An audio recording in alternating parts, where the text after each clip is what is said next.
क्या आपने कभी सोचा है कि अल्लाह की राह में दिया गया सदका और कुर्बानी का जानवर आपकी आखिरत संवारने के लिए होता है या किसी के लालच की भेंट चढ़ने के लिए? आज की ये कहानी सिर्फ एक व्यापारी और खरीदार की नहीं, बल्कि इंसानी नफ्स और खुदा के दरमियान उस इम्तिहान की है जहां एक झूठी मुस्कुराहट के पीछे हिलाकत छुपी होती है। आज की इस दास्तान में आप देखेंगे कि कैसे एक शख्स ने चंद रुपयों की खातिर अपना ईमान बेचा, मगर कुदरत ने उसे ऐसी सजा दी कि सुनने वालों की रूह कांप गई। वीडियो को आखिर तक देखिएगा, क्योंकि आखिरी मोड़ पर जो हुआ वो आपकी जिंदगी बदल सकता है। बकरा ईद में सिर्फ 3 दिन बाकी थे।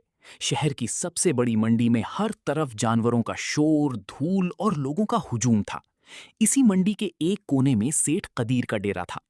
कदीर कोई आम व्यापारी नहीं था, वो इस मंडी का सबसे मक्कार और मशहूर व्यापारी था। उसके पास हर साल ऐसे जानवर होते थे जो देखने में तो शहजादे लगते, मगर अंदर से बीमार या नुक्सी, डिफेक्ट वाले होते।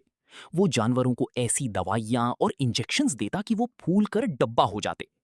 कदीर अपने नौकर से, ओए शकूरा, इस सफेद बकरे को थोड़ा और पानी पिला और इसकी मुंह पर थोड़ा तेल लगा दे। चमक ऐसी होनी चाहिए कि खरीदार की आंखें चौंधिया जाएं। आज कोई बड़ा मुर्गा फंसना चाहिए। मंडी की गर्मी और धूप में एक बूढ़ा शख्स बाबा रहमत दाखिल हुए।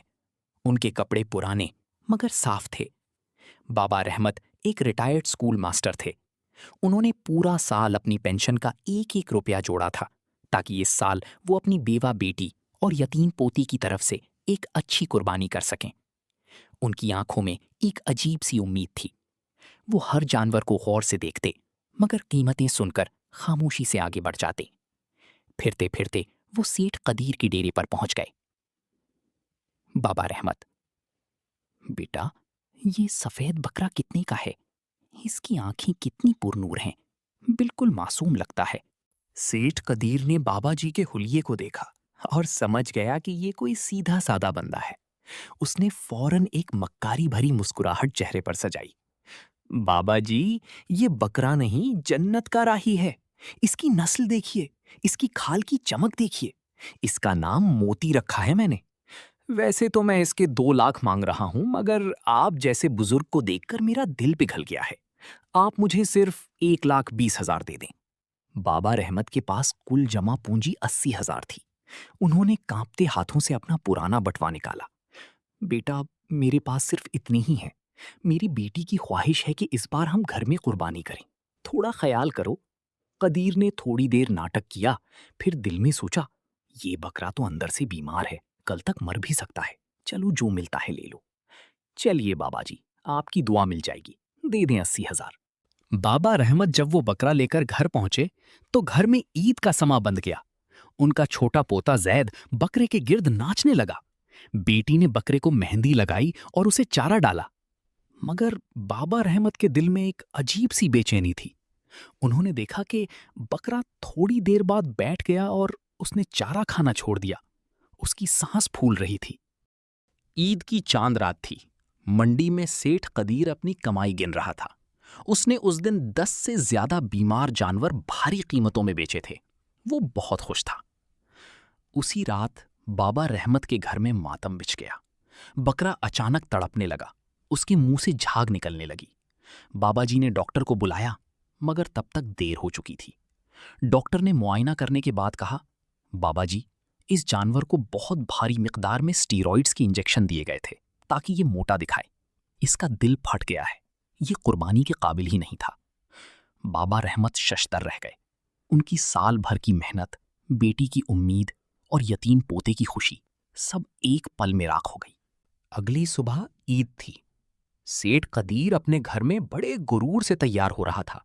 उसने अपने लिए मंडी से सबसे महंगा और तंदुरुस्त दुम्बा रखा था। वो चाहता था कि पूरा मोहल्ला उसकी कुर्बानी देखे। लेकिन कुदरत का निजाम अजीब है। जब कसाई ने छुरी चलाई तो वो दुम्बा लड़क गया, मगर अचानक सेठ कदीर का अपना छोटा बेटा, जो पास ही खेल रहा था, भागता हुआ आया और उसका पांव फिसला। वो सीधा कसाई के हाथ में मौजूद छुरी की जद में आ गया।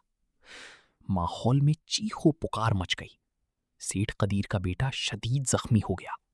ईद की खुशियां हॉस्पिटल की दहलीज पर आंसुओं में बदल गईं। सेठ कदीर हॉस्पिटल के बाहर बैठा रो रहा था। उसे हॉस्पिटल में वही बाबा रहमत नजर आए जो अपने पोते को लेकर वहां आए थे, क्योंकि बकरे के मरने के गम में बच्चा बेहोश हो गया था। बाबा रहमत ने सेठ कदीर को पहचान लिया, मगर उनकी आंखों में गुस्सा नहीं, तरस था। बेटा, मेरा बकरा तो मर गया, मगर तुम्हारी दी हुई तकलीफ ने मेरे घर की ईद उजाड़ दी। क्या तुमने सोचा था कि नाजायज मुनाफा कमाने से घर में बरकत आएगी? कदीर के पैरों तले से जमीन निकल गई। उसे समझ आ गया कि उसके बेटे के साथ जो हुआ वो उसके अपने गुनाहों का नतीजा था। वो बाबाजी के कदमों में गिर पड़ा। सेठ कदीर ने फौरन हॉस्पिटल में मौजूद हर उस शख्स की मदद की जिसे उसने धोखा दिया था। उसने बाबा रहमत को ना सिर्फ उनके पैसे वापस किए, बल्कि अपने सबसे बेहतरीन जानवर उनके घर भिजवाए। मगर उस दिन उसने एक सबक सीखा।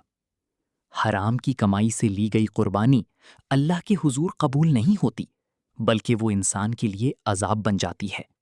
दोस्तों, बकरा ईद सिर्फ गोश्त खाने का नाम नहीं, ये अपने नफ्स की कुर्बानी का नाम है। सेठ कदीर ने तो तौबा कर ली, मगर सोचिए, क्या हम में से भी कोई सेठ कदीर की तरह लोगों की मजबूरियों का फायदा तो नहीं उठा रहा? याद रखिए, खुदा की लाठी बेआवाज है। अगर आज आप किसी को धोखा देकर खुश हो रहे हैं, तो कल कुदरत आपसे वो हिसाब लेगी कि आपके पास पछतावे के लिए वक्त भी नहीं बचेगा।